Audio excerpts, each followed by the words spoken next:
Hello and welcome to Louise Singleton Creations. In today's video I'm going to be showing you how to use UV resin and craft wire to make beautiful shimmering leaves. After that I'm going to be showing you how I used my leaves to make a beautiful 3D resin woodland scene. I loved the finished results so much that I wanted to use it to make something useful, something that I would use every day so that it wouldn't be just put away out of sight. And so, after you've seen me make the woodland scene, I'm going to use it to create a really useful box to hold my pencils or paintbrushes. So if that sounds good to you, get yourself a drink, get comfy and enjoy the video.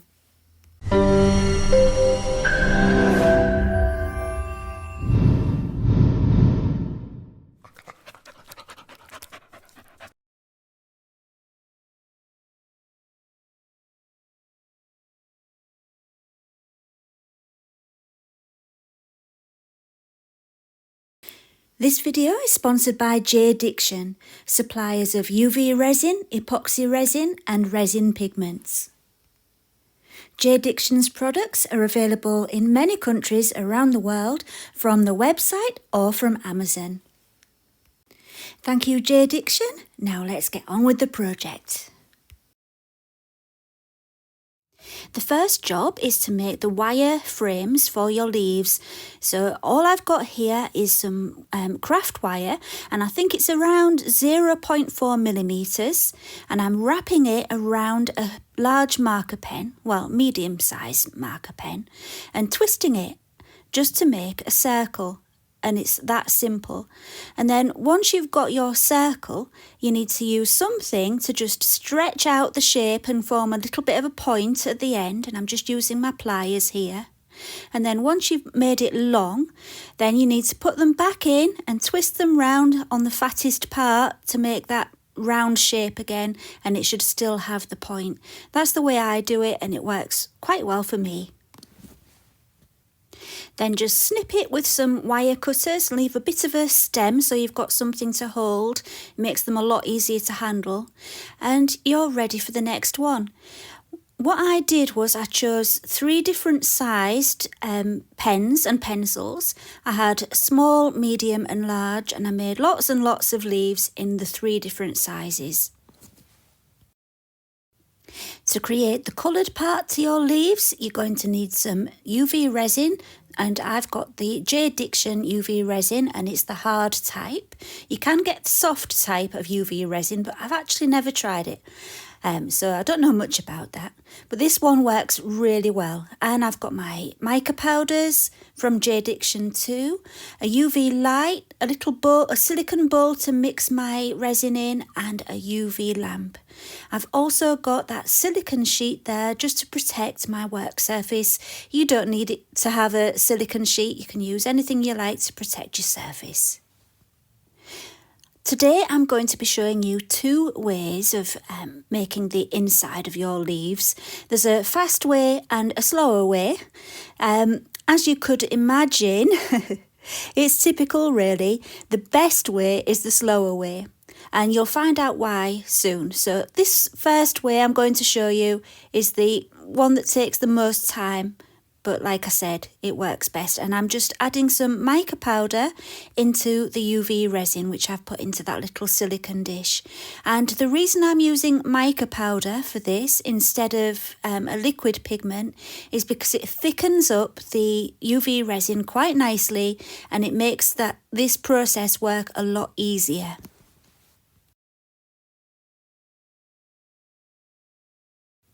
So after you've mixed your mica powder into your resin, you need to take one of your first leaves. I've got one of my biggest ones here, and I'm bending it at a right angle so it's easier to get it into the bowl. Next, my plan is to dip it into the UV resin to form a film, just like when you're blowing bubbles. And sometimes it does pop, especially with these biggest leaves. The smallest leaves are easy, it doesn't pop, it just stays really easily. But with these bigger leaves, this is about as big as you can go for this method to work with regular UV resin. So yeah, it takes a couple of attempts sometimes, although when the UV resin has been sat in your room for a while, the sunlight does tend to thicken it up a little bit and it makes it even easier. And then once it gets that film, just catch it with the torch and it cures very quickly. As you can see, each time I use my UV light, I cover up my pot of resin with a cup just to make sure that the UV light doesn't, start to cure all that resin that's in the little cup. And this time I'm just doing a second coat, and obviously it's not going to pop this time because it's solid now, and so you just dip it in and drip off any excess and cure it again, and then you've got your finished leaf, which will be nice on both sides. I needed some of my leaves to be nice on both sides because later on you'll see the branch which I made for my finished piece, and you would see both sides of the leaf on that branch. But for the rest of it, it doesn't need to be nice on both sides, and that's when the quick version of doing this comes into it. So here I have a ceramic tile, and I'm just adding masking tape to 2 of the edges of the tile. I'm only using 2 edges because I'm using double-sided tape now, and I was running out, and I knew I probably didn't have enough for all 4 edges. And so the reason for the masking tape was the double-sided tape is really sticky, and I find that it's hard to get off the tile. So masking tape comes off the tile easy, that's why I put that on first, so it's easy to clean the tile afterwards.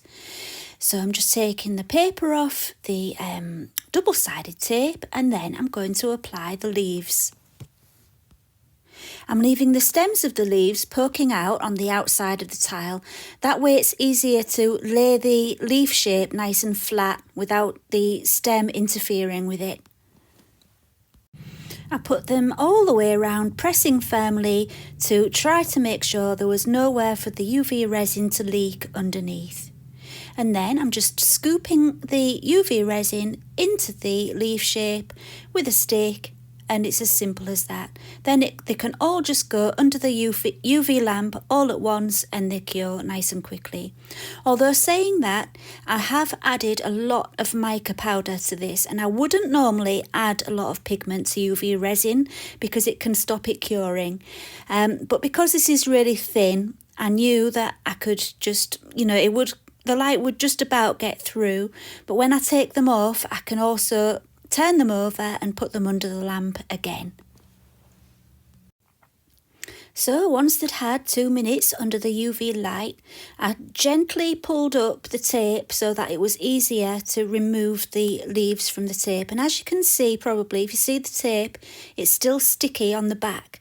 That's what I was saying about the light getting through to cure it. That pigment can really stop it from working well. So I'm just turning them all over, and I'm just going to put them back under the light to make sure they're fully cured. And I don't know whether you can tell, but the back of them isn't as nice as the front. And that's what I was saying before, that this method is miles quicker and easier, but they're not so nice on the back. I suppose you could dip them back in the resin like I did with the first way I showed you to get a nicer effect. That is another option if you just want to do it this way. So here I'm just showing you the difference of the back and the front, and then just comparing it with one of the first ones I did where it's nice and shiny on both sides. So now that all my leaves are ready, I'm going to be able to use them to create my woodland scene. And for that, I'm going to be needing some epoxy resin. So I chose my 4-hour demolding time resin from JDiction because I thought, if I'm using one with a 4-hour demolding time, it's going to be a lot quicker between layers because there's going to be lots of layers in this. So this resin is a 1-to-1 ratio, which makes it nice and easy. And it also comes with a mixing knife I call it like a knife. It looks like a knife, but it's really good.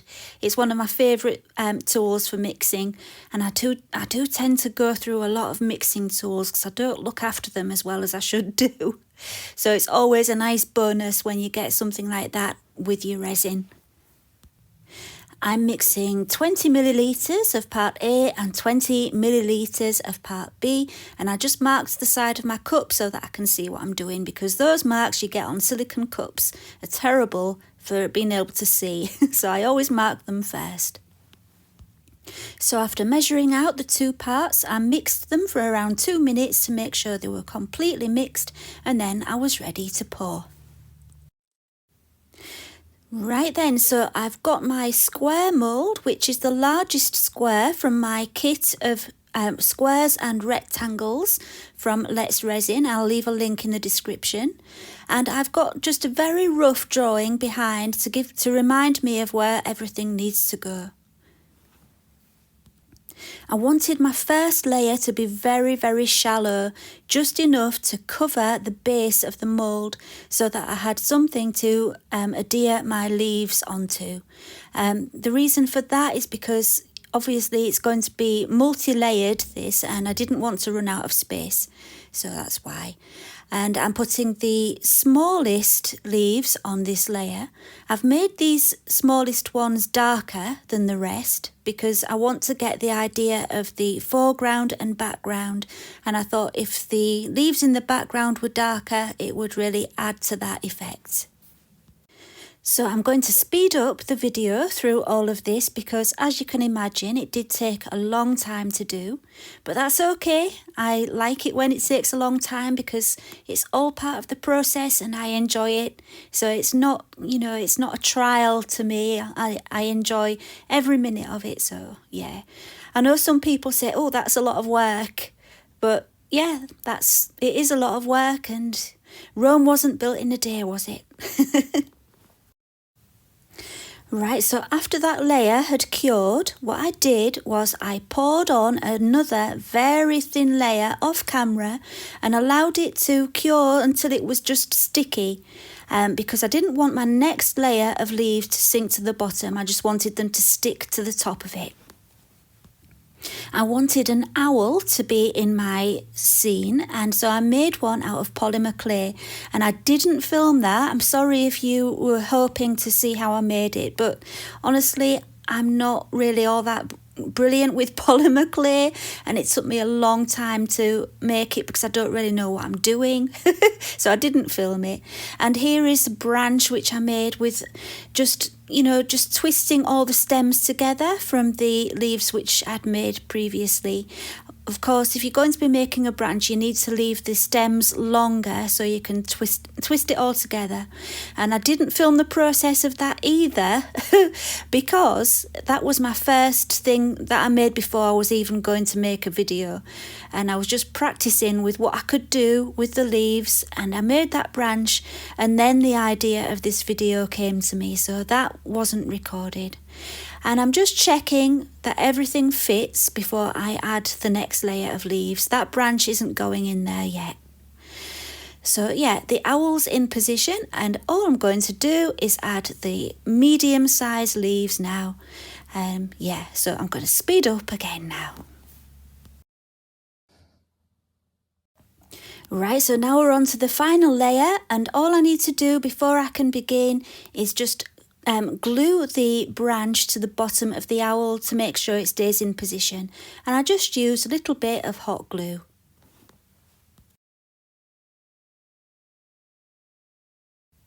Once the branch was in position, I added some more resin, and I was very careful with this layer because I didn't want it to go over the top of the owl, and I was trying not to get the wings covered, but I did kind of end up covering them a little bit.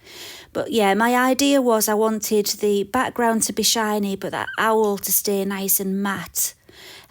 Yeah, so I'm just pouring it really carefully. I've bent up the branch so I can avoid all the leaves getting stuck, because I really wanted all those leaves to be protruding out of the front of the finished piece for that 3D effect.